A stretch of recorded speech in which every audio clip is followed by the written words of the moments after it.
为什么要这样做？你知道盗用公款的后果是怎么样的吗？你比谁都清楚的，非要走到这一步吗？这笔钱可以帮我还债，也可以帮双喜解决问题。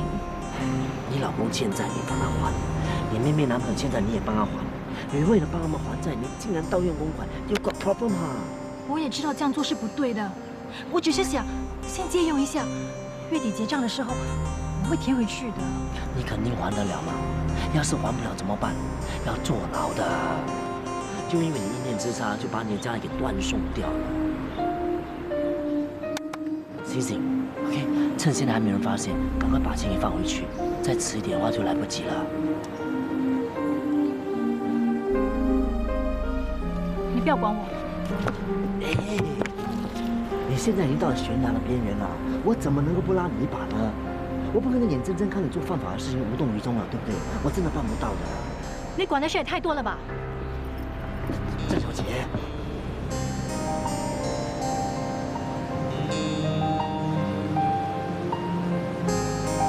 不要紧张，把钱还回去就没有事了。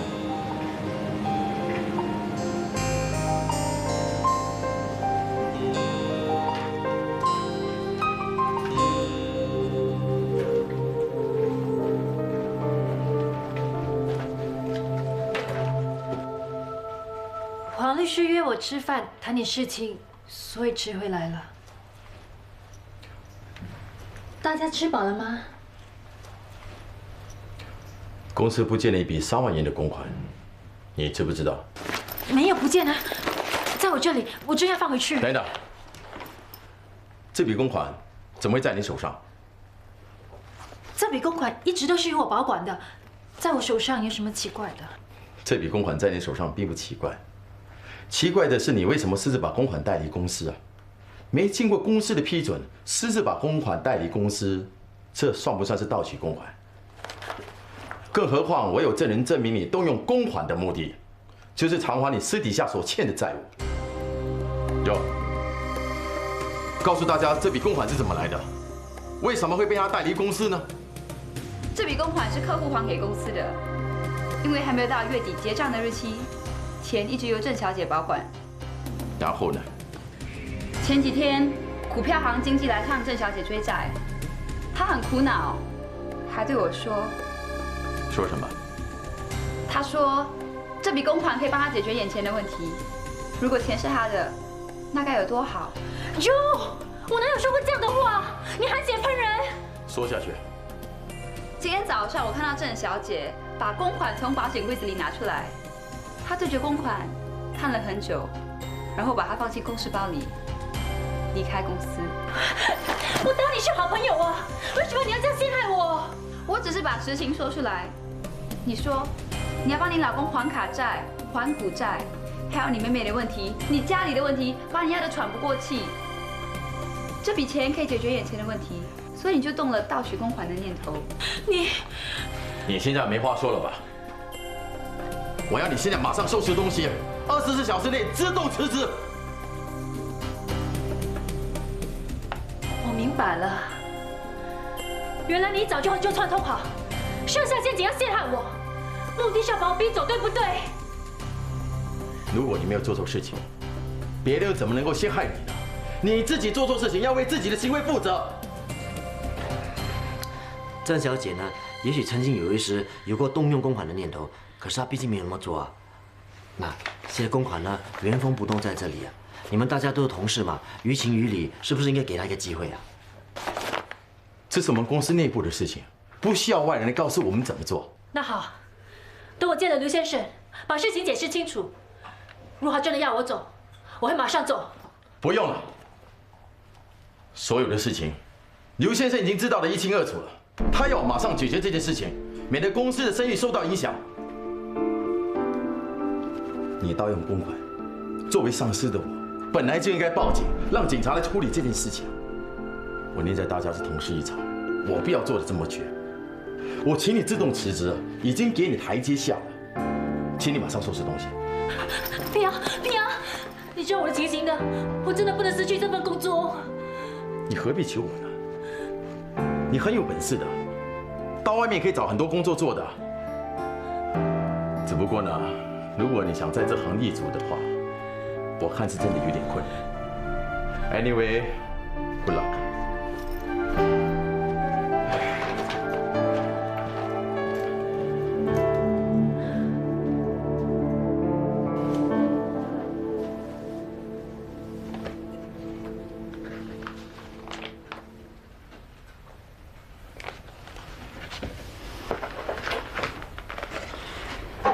我现在才知道，什么叫做笑里藏刀，什么叫做趁人之危，什么叫做知人知面不知心。你也很了不起啊，戏演得那么好，把我给骗了。你过奖了，我是公司的职员，拿公司的薪水，就有责任维护公司的利益。我只是把我知道的事实说出来，并没有针对任何人。你还敢这么说？如果不是你怂恿我动用公款，我会这么做吗？亏我当你是知心朋友，你竟然这样陷害我，还叫我不要捅我一刀，你为什么这么可怕？不是我可怕，是你无能。你看看这些日子你的表现，根本没有能力和资格去领导一个团队。既然这样，为什么还霸着主管的位置不放？哦，原来你早就想坐上我的位置了。谁不想往上爬？你没本事做，我就应该早点下来，让真正有本事的人坐上去。你算了，想打人，不怕我告你一个伤人罪。黄律师在这里，他可以作证。算了，不要跟这种小人一般见识，这里一点人情味都没有。收拾东西我们就走。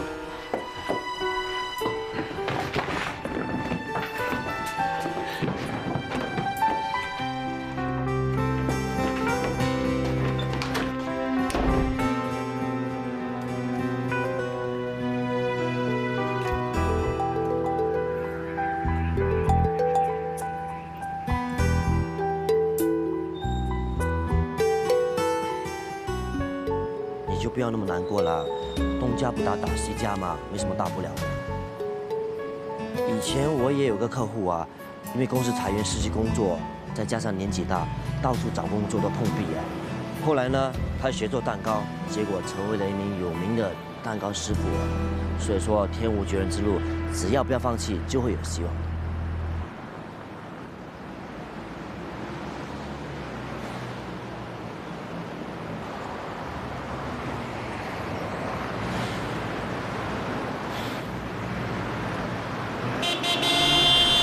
小弟，你差点被车撞死，你知不知道啊？你振作一点好不好？实习工作还可以再找的啊。有时候绝望就是一种希望，更何况你现在根本没有到绝望的地步啊。说什么？你有没有听过一句话？置之死地而后生。置之死地而后生。没错，这跟峰回路转、柳暗花明又一村的意思是一样的。当你感觉到绝望的时候，其实就是一种希望，一种让你从挫败中再展斗志的希望，你懂不懂？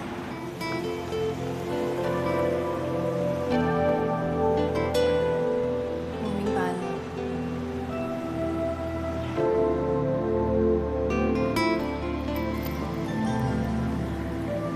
你说的对，置之死地而后生，绝望就是一种希望，凡事总有解决的办法。谢谢你，再见。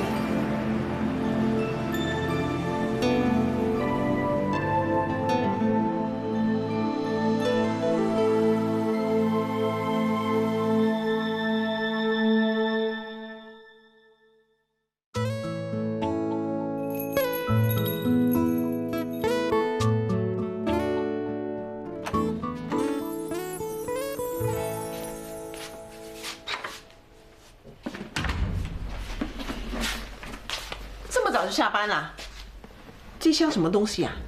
办公室进行装修，所以把一点东西拿回来。哦，那快点去休息吧。叶欢，你是不是升职啦？谁说的？如果没升职啊，公司怎么肯花钱装修你的办公室？他升不升职关你什么事啊？你问那么多干什么？我关心我的媳妇不可以吗？你是关心他升职加薪之后呢，就可以早点帮你儿子还清所有的债。你以为我不知道啊？一提起你那个混蛋儿子啊，我就一肚子火。大姐，我也是找你啊，过来一下。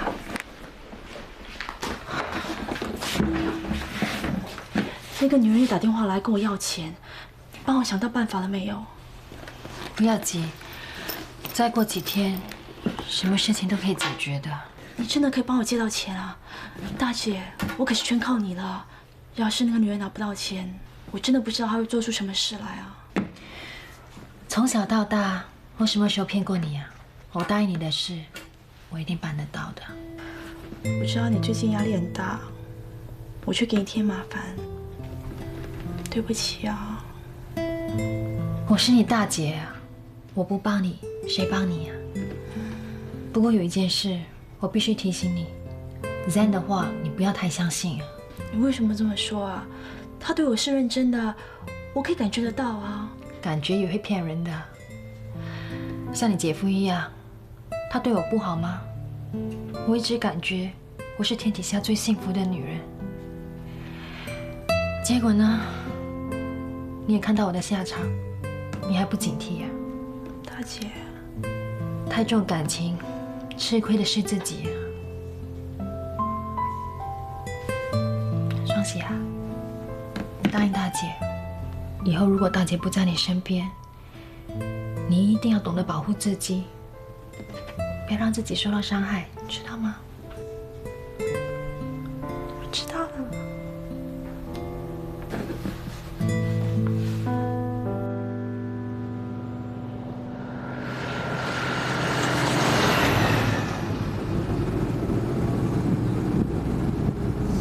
喂，你昨晚是不是没有睡好啊？不是啊，要驾车就不要睡觉，要睡觉就不要驾车，一边驾车一边打瞌睡是很危险的，你知道吗？知道了，我会小心的。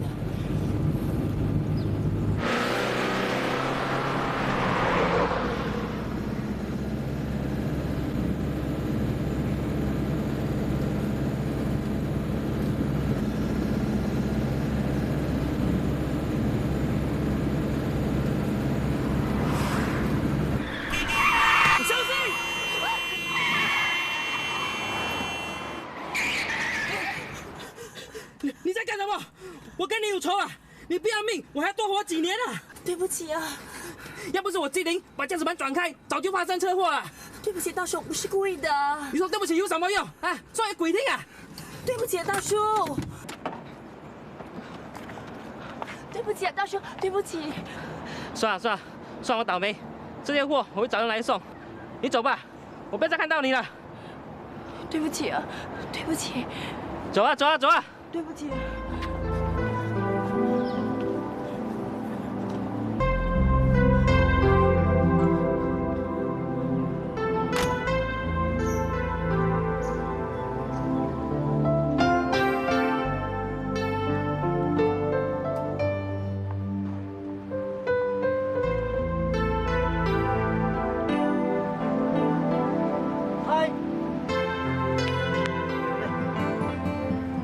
可以打招呼没有听到？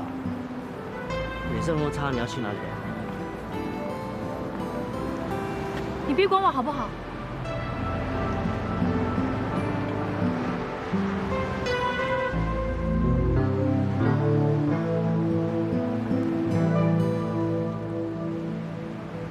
你的事家人知道了吗？我没说。就算你不说，他们迟早也知道的。我觉得呢，你应该跟他们说，让他们跟你一起分忧，不要什么东西都往自己肩上扛，很辛苦的。谢谢你，我的问题很快就可以解决了。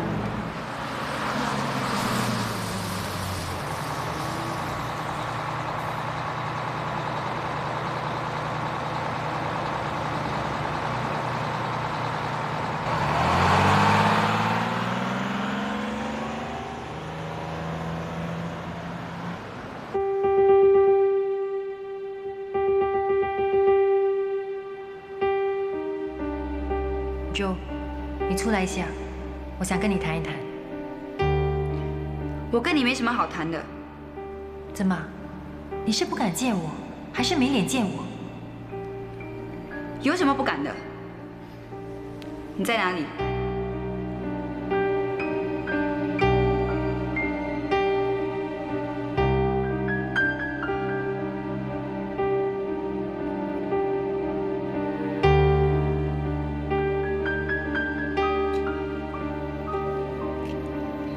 你来了，有话快说，我很忙的。说的也是，能者多劳。我走了之后，那些没有处理完的工作，都交由你接手，辛苦了。如果没别的事，请不要浪费我的时间。我记得你刚进公司的时候，给我的印象是年轻热情，单纯的像白纸一样。我跟你一见投缘，把你当成是妹妹一样的照顾。每年的评估，总是给你最高的分数的。我工作比别人卖力，这是我应该得到的。没错，你的工作表现的确让我很满意。我欣赏你，我看重你，还把你当成是推心置腹的好姐妹。当我负债的消息传开之后，所有的同事明显的疏远我，只有你，由始至终在我身边照顾我、安慰我。这种雪中送炭的情谊让我多感动，你知道吗？可是我没想到，这一切都是你一手精心策划的。你利用我对你的信任，对你的不设防，一步步的把我推向陷阱里去。你也别把自己说得很清高、很无辜的样子。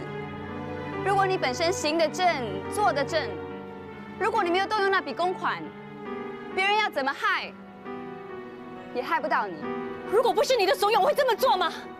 你明知道我已经被银行逼得走投无路了，你还要落井下石，你害我失去工作。没有工作，我以后怎么办？你是不是真的要把我逼死才开心呀？好，我就算死，我也要你陪我一起死。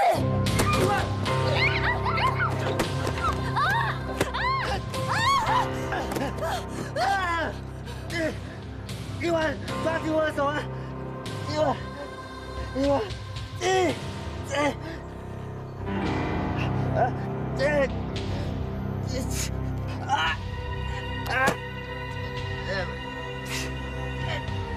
快来帮忙啊！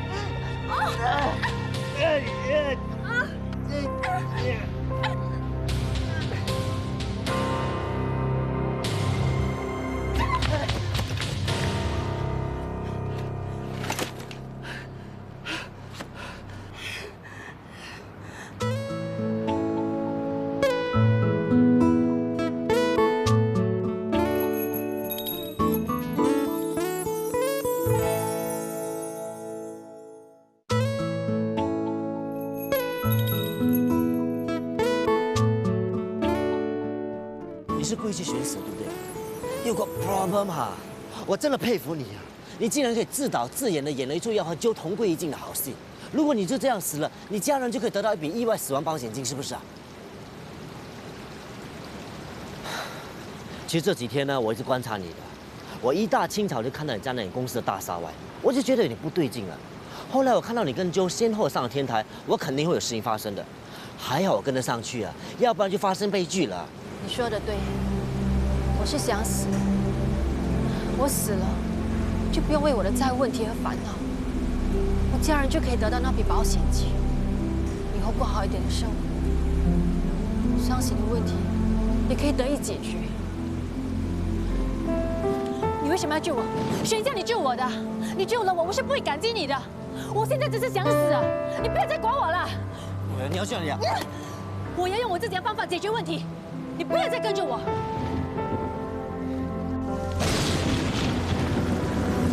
一万，你不要再吵了！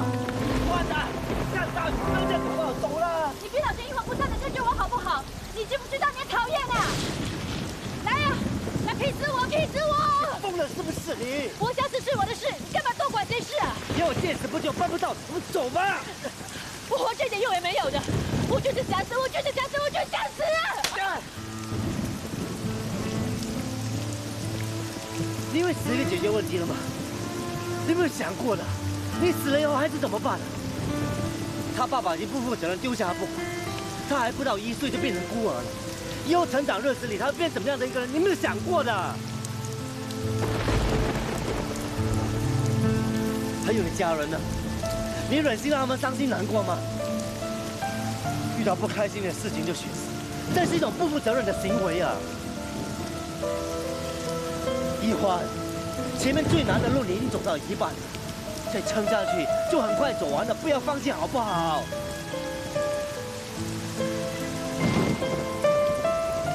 我们走吧。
你怎么可以这么做呢？你要是死了，我也不想活了。我辛辛苦苦把你养得这么大，你竟然跑去寻死！你真的要死的话，我陪你一起死。好了，别说了，别说了，现在一欢都没事了，你别再刺激他了。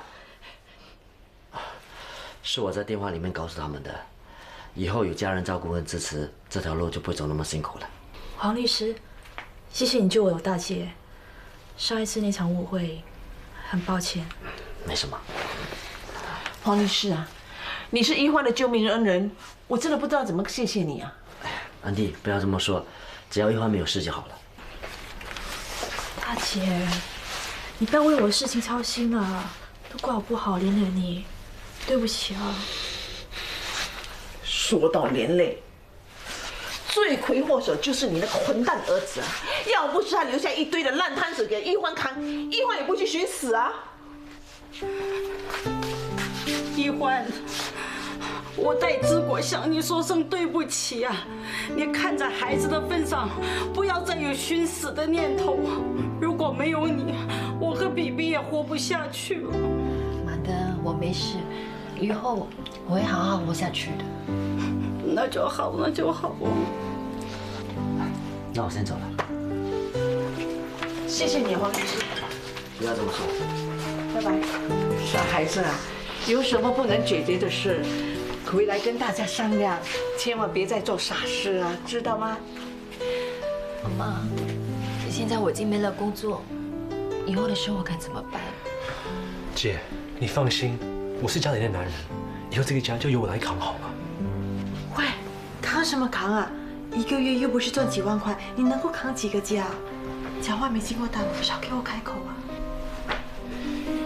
你别担心，钱的问题，阿妈还存有棺材本，先拿出来用一用。妈，别担心债务的问题，这里这么多人，大家分担一点就可以解决的。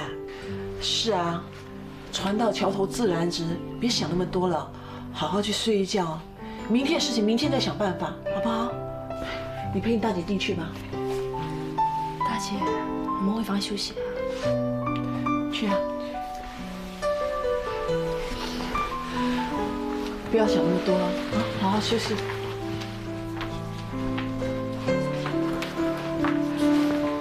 我想，我们不应该让他一个人承受这么大的压力。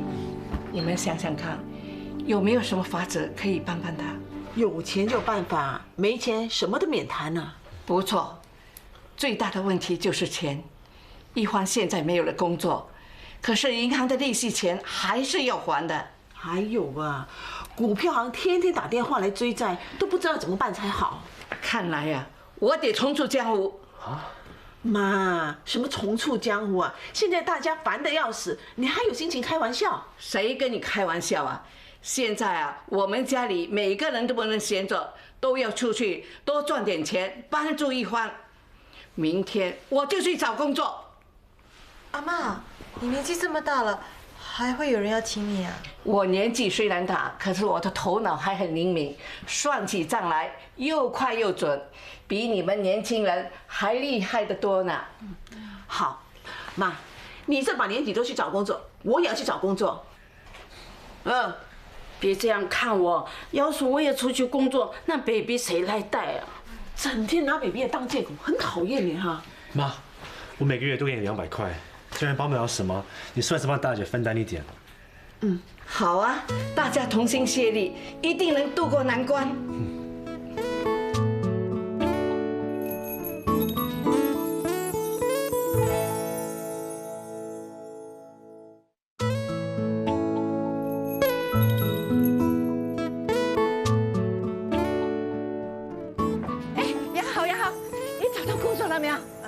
你找到工作了没有？你先说，你先说啦。我去找我以前的老板，才知道他已经到下面去卖咸鸭蛋了。他的孙子啊，看我这把年纪，瞧不起我，还会做账，结果我就露了一手给他看。然后呢？然后他就叫我明天去上班啊。真的？那你找到工作了没有啊？我？你都找到工作？如果我找不到工作，那不是很没面子吗？你什么都不会，能找到什么工作啊？我在一间高级的服装店当店员呢。高级服装店员都是年轻貌美的，谁会请你这种安迪？我气质好嘛？你看，我看起来像有钱人的太太。那个老板娘还说啊，我看起来比她更像老板娘呢。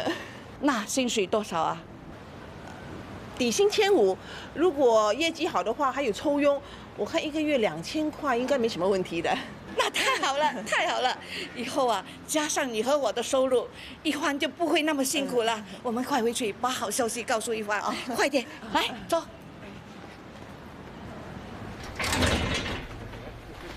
阿妈，妈。阿妈，你去哪里了？找工作啊！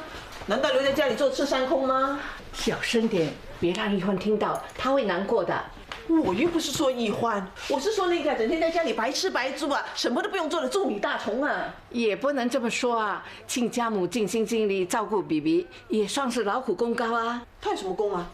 他有什么功啊？别说了，别说了。一欢呢？大姐出去了。他出去了？那为什么你们不跟着去啊？他去买 baby 的东西呀，他气色看起来不错，应该没事了。人想通了就没事的。哎，我跟你妈妈已经找到工作了，以后啊，大家省吃俭用，日子还是可以过的。妈，这2天股票行还没有打电话来向大姐追债。怎么会没有啊？那些人凶得要命，动不动就说要发律师信来告一欢，我真的很担心啊。妈，这里有5万块，帮我拿给大姐。你怎么会有那么多钱啊？我把手上所有的股票全卖掉了。全部卖掉了？我怎么会不知道？现在不算你知道了吗？你剩下2万，我已经存在你的户头里，爱怎么花就怎么花吧。我还会怎么花？也不是把钱花在孩子跟家里的开销上。我一这样就知道。一欢回来了。大姐，我买这么多啊？今天的奶粉、纸尿片都有特价，所以多买一些回来。哦，大姐，我帮你拿。哦。姐，你最近瘦多了。是吗？怎么我不觉得？你看你，脸都瘦了一大圈了。那很好啊。生了 baby 之后啊，我足足胖了5公斤啊，我还担心瘦不下来呢。对不起。干嘛说对不起啊？一直以来，都是你为这个家操劳，我是家里唯一的男人，却什么都没做到。你也有你自己家庭啊。再说啊，你每个月都有给妈家用，这已经很足够了。不，比起你，我对这个家的付出实在太少了。干嘛说这种傻话？我常常在想，如果这个家没有了你，真的不知道会变成什么样子。怎么这样说啊？像你每次一有事，总是要你出来为我们解决，不管是结婚前还是结婚后，你一直都是我们的支柱。如果这个支柱先倒下来的，那你们就要学着怎么把这个家撑起来了。撑不起来的。姐，从小我们已经习惯依赖着你，如果你倒下去，这个家就会散的，你知道吗？没这么严重吧？我不是说笑的。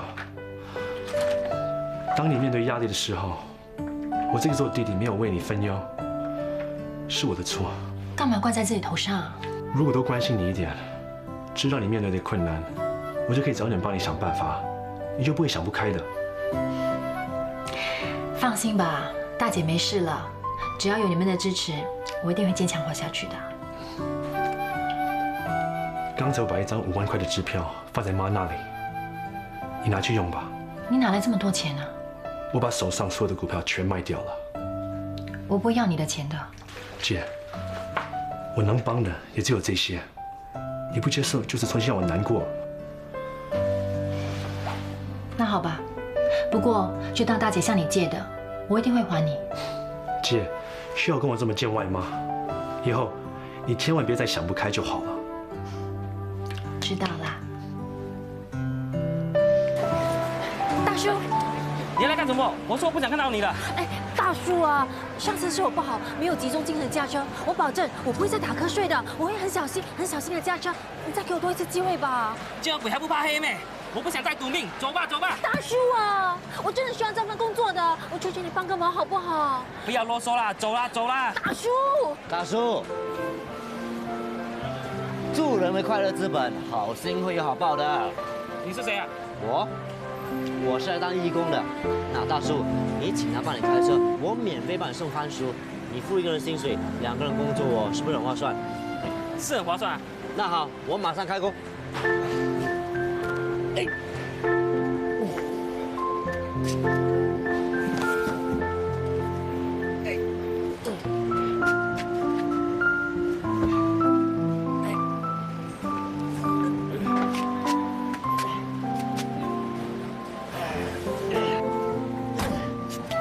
好了，可以开车了。大叔啊，那我们走了。那路上开车小心点哦。知道了，不会再有差错的啦。放心。啊。哎，你要小心点啊。好了，送完这一箱就大功告成。辛苦你了。不会啊，我喜欢流汗的感觉。要你一个堂堂大律师帮我送番薯，我真的很过意不去。有谁规定律师是不能够送番薯的？其实我应该谢谢你啊，让我早上起来锻炼身体。干什么这样看着我啊？我会起鸡皮疙瘩的。我是在想，每次我有困难的时候，都会遇见你。难道你是我生命中的贵人啊？这些话呢，听起来蛮舒服的。那我就照单全收。不管怎么样，我真的很感激你这么帮我。感激的话呢，就不用说了，实际点。送完这一箱番薯，请我吃早餐。不过不要番薯汤。没问题，走吧。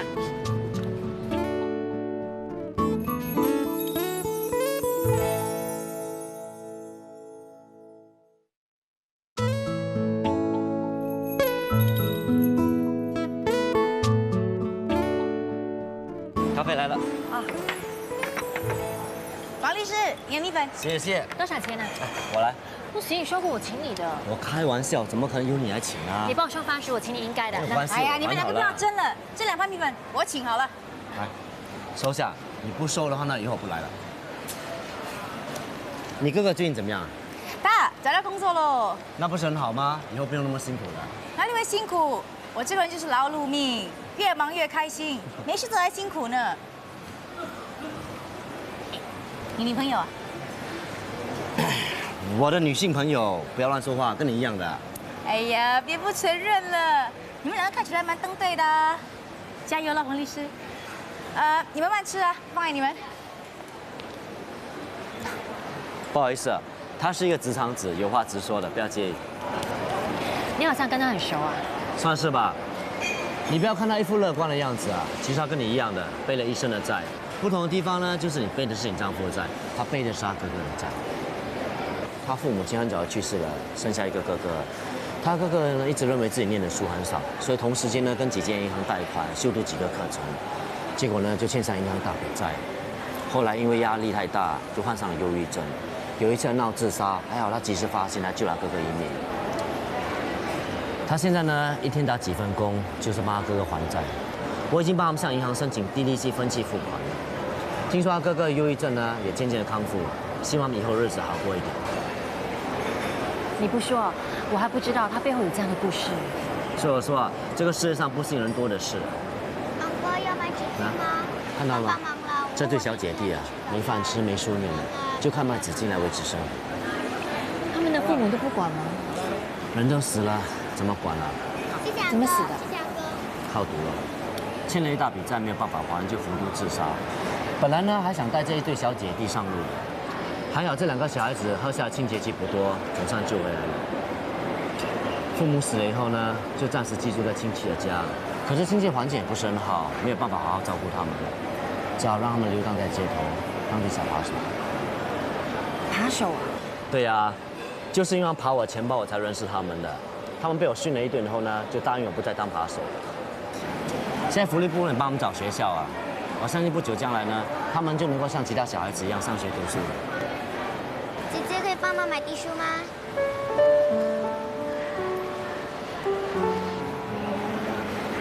谢谢你。是我什么？谢谢你告诉我他们的故事，我知道你的用心，你是想让我知道，比我可怜的人多的是，我不是最惨的那一个。对啊，至少呢，你还有你家人关心你，他们永远都会站在你身边支持你。还有你要记住啊，为了你的孩子，你应该振作起来。你也不希望你的孩子呢，将来像他们一样在街上流荡吧。我看过很多家庭呢，为了还债而导致家破人亡，这种悲剧是可以阻止的。所以我加入信贷辅导协会呢，就希望你们帮到他们，帮他们找条生路。看来你不只是我生命中的贵人，你还是很多欠债人的贵人。我一点也不贵啦，我身上最贵的东西啊，这条链3块钱卖给你。我还是第一次看你笑，你笑呢比不笑好看很多，真的很多。吃面吧。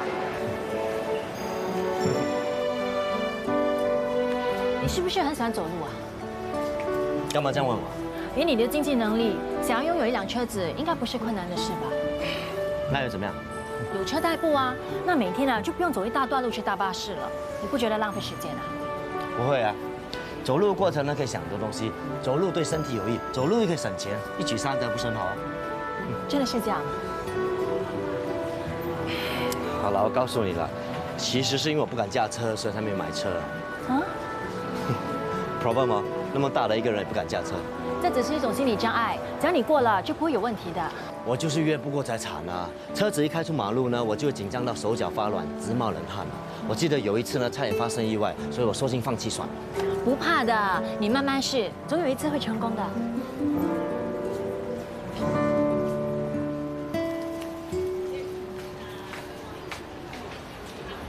看什么？这间店请人呐。不要再看了，这份工作呢不适合你的，时间又长，薪水又少，赚不了多少钱的，对你来讲简直大材小用。我现在还有的选择吗？我被公司辞退的事啊，早就传遍整个金融界了。你说我还有可能找回像以前一样的工作吗？你放心好了，我认识很多朋友的，找工作的事情啊包在我身上。走吧。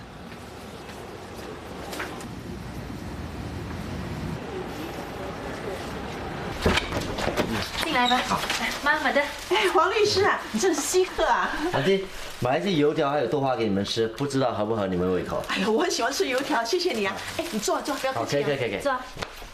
马德，你约让好不好？你吃早餐，有你喜欢吃的炒米粉。不用啦，如果你买的我就吃，别人买的我可不敢随便乱吃哦。你怕米粉里有毒还是有降头是吗？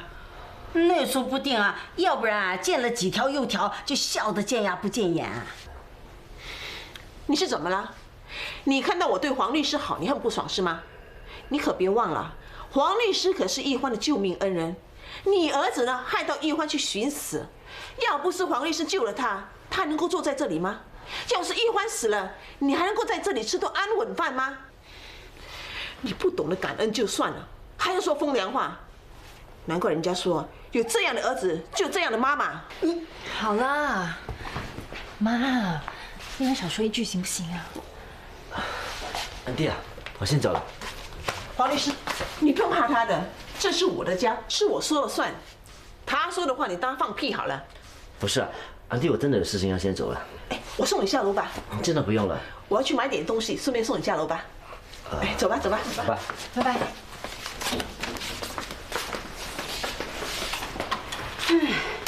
没事献殷勤，还特地送早餐上来，真不知道安的什么心。黄律师啊，你认识我们家一欢有多久了？6个月零3天。哇，记得这么清楚啊！记性好吗？那你觉得他的人怎么样？什么怎么样？我是指好像他的样貌啊，他的人品啊，你觉得怎么样？4个字，秀外慧中。哎呦，你眼光真好啊！我不是要夸我这个女儿啊，我这个女儿从小到大都没有让我操心过。读书的时候年年考第1，毕业之后呢就几份高薪工作等着她。结婚之后呢，对我们这个家还是照顾得无微不至，家里的大小事情呢都是由她来处理，根本就不用我操心的。安迪，你想讲什么？我是想问你，你是不是喜欢我们一欢呢？安迪，我想你误会了。我虽然有点老花，不过我看得清楚。如果你不喜欢他的话，为什么这么关心他？我对每个朋友都这么关心的。你脸皮薄不敢承认没关系，我心里明白就行了。只要你不介意一欢结过婚有个孩子，我是绝对赞成你们2个来往的。安迪啊，你不用去管他那个混蛋老公，是他先对不起一欢的。如果他回来的话，我一定叫一欢跟他离婚。安迪，你听我说。你想得太远了，我跟一欢呢只不过是普通朋友而已，我帮他呢没有其他目的的。我赶时间了，我们改天再聊了，好不好？那好，我们改天再聊。哎，不过记得有空就多来坐坐啊。会的，会的，拜拜。拜拜。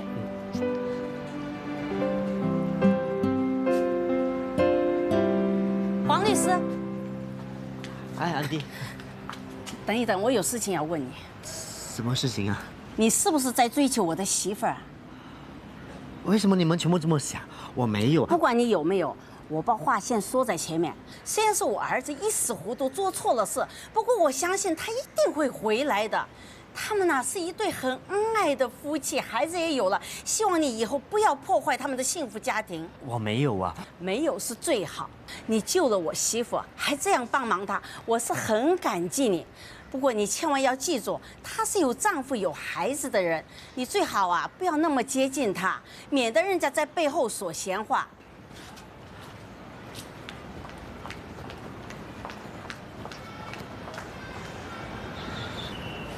Any problem？ 为什么1个2个都认定我要追求一欢？可能吗？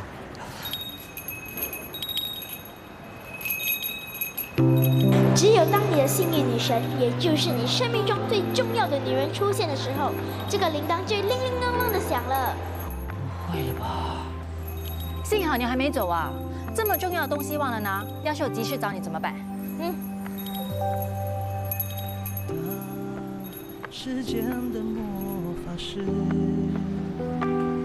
难道那真的是我生命中的女人？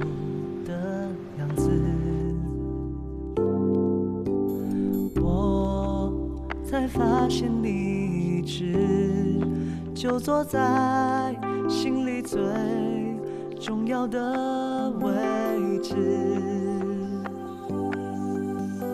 当铃铛轻轨响起，